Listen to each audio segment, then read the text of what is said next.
Malacca প্রণালী কি হরমুজের পর বিশ্বের পরবর্তী ফ্ল্যাশ পয়েন্ট হতে যাচ্ছে? প্রশ্নটা বিশেষভাবে মাথায় আসছে চলতি মাসে ইরান যুদ্ধের সমসময়ে ঘটে যাওয়া কিছু ঘটনা থেকে।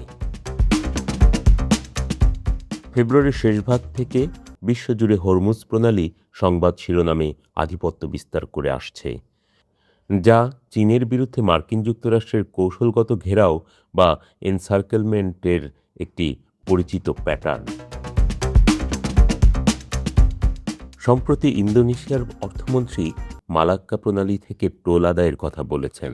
খুব সামান্য হারে টোল আদায় করলেও মালাক্কা প্রণালীর পাশের ৩ দেশ ইন্দোনেশিয়া, মালয়েশিয়া ও সিঙ্গাপুরের মধ্যে সমান ভাগ করলে সেটা বিরাট অঙ্কের তহবিল হবে বলে তিনি মন্তব্য করেন। ইন্দোনেশিয়ার অর্থমন্ত্রীর এই বক্তব্যের দিন দশেক আগে ইন্দোনেশিয়ার সাথে একটি মেজর ডিফেন্স কোঅপারেশন পার্টনারশিপ এমডিসিপি চুক্তি স্বাক্ষর করে যুক্তরাষ্ট্র, যার মধ্যে সামরিক আধুনিকায়ন, যৌথ প্রশিক্ষণ এবং সামুদ্রিক প্রতিরক্ষা প্রযুক্তির ক্ষেত্রগুলোকে অন্তর্ভুক্ত করা হয়েছে। যুক্তরাষ্ট্র ইন্দোনেশিয়ার আকাশসীমা ব্যবহারের জন্য বর্ধিত সুযোগও চাইছে। যদিও জাকার্তা জানিয়েছে এই অনুরোধটি এখনও সতর্ক পর্যালোচনাধীন রয়েছে, তবে সহযোগিতার কাঠামোটি ইতিমধ্যেই তৈরি হয়ে গেছে। ইরান যুদ্ধ, হরমুজ প্রণালী নিয়ে উদ্বেগ, উত্তেজনা ও প্রচুর টকিং পয়েন্টের পাশাপাশি যুক্তরাষ্ট্র ও ইন্দোনেশিয়ার চুক্তি এবং তার কয়দিন পর মালাক্কা প্রণালী নিয়ে ইন্দোনেশিয়ার অর্থমন্ত্রীর মন্তব্য। অন্যদিকে আন্দামান নিকোবরে গভীর সমুদ্রবন্দর নির্মাণের উদ্যোগ নিয়েছে ভারত, যেটাকে অনেকে মালাক্কা প্রণালীর কাছে পৌঁছার চেষ্টা হিসেবে দেখছে। সব মিলিয়ে হরমুজের পাশাপাশি আলোচনায় উঠে এসছে মালাক্কা প্রণালীও।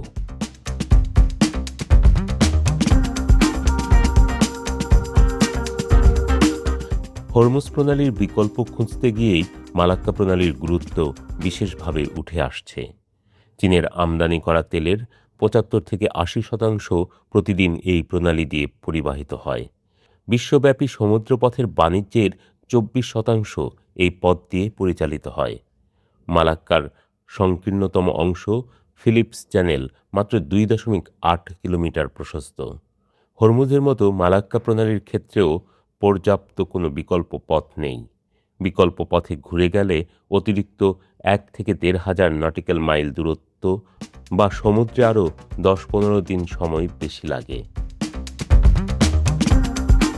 চীনের হাতে থাকা বিকল্পগুলো যেমন মিয়ানমার পাইপলাইন, মধ্য এশীয় পাইপলাইন, গোয়েদরের মাধ্যমে China Pakistan economic corridor CPEC এবং ঋতুভিত্তিক আর্কটিক রুট সবই চীনের চাহিদার তুলনায় অত্যন্ত নগণ্য।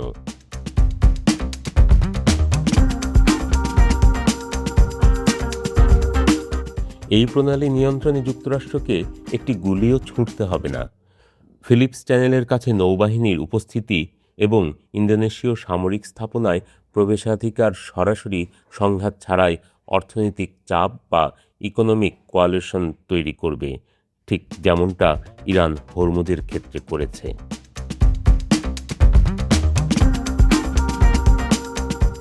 মালাক্কা প্রণালীতে কোনো ধরনের বিঘ্ন পুরো গ্লোবাল সাউথকে পঙ্গু করে দেবে। ভারত, দক্ষিণ পূর্ব এশিয়া এবং পূর্ব আফ্রিকা খাদ্য, জ্বালানি ও শিল্প আমদানির জন্য মালাক্কার উপর নির্ভরশীল। সিঙ্গাপুরের ৪০ মিলিয়ন কন্টেইনার এবং মালয়েশিয়ার পোর্ট কেলাং কার্যত স্থবির হয়ে পড়বে। মালয়েশিয়া এবং সিঙ্গাপুরের পাশাপাশি ইন্দোনেশিয়া এই প্রণালীর উপর সার্বভৌমত্ব রাখে, কিন্তু ইতিহাস বলে একবার যখন মার্কিন সামরিক অবকাঠামো কোনো অঞ্চলে গেঁথে বসে, তখন সার্বভৌমত্বের শর্তগুলো পরিবর্তিত হতে শুরু করে। ইন্দোনেশিয়া এখন পর্যন্ত তার ঐতিহ্যবাহী জোট নিরপেক্ষ অবস্থান বজায় রেখেছে। ওয়াশিংটনের সাথে এমডিসিপি চুক্তি করার পাশাপাশি চীন এবং রাশিয়া উভয়ের সাথেই শক্তিশালী অর্থনৈতিক সম্পর্ক রক্ষা করে চলেছে। মালয়েশিয়া ও সিঙ্গাপুরের সাথে ভাগ করে নেওয়া এই প্রণালীর সার্বভৌম ক্ষমতা ইন্দোনেশিয়ার হাতেই রয়েছে, যার অর্থ এই জলপথ কিভাবে ব্যবহৃত হবে তার ওপর তাদের নিজস্ব কর্তৃত্ব বজায় আছে। এখন নতুন করে ইন্দোনেশিয়ার আকাশসীমা ব্যবহারের যে বর্ধিত সুযোগ যুক্তরাষ্ট্র চেয়েছে, সেটা কিভাবে ট্রান্সলেট হয় তার উপর নির্ভর করছে মালাক্কা প্রণালীতে অবাধ চলাচলের ভবিষ্যৎ।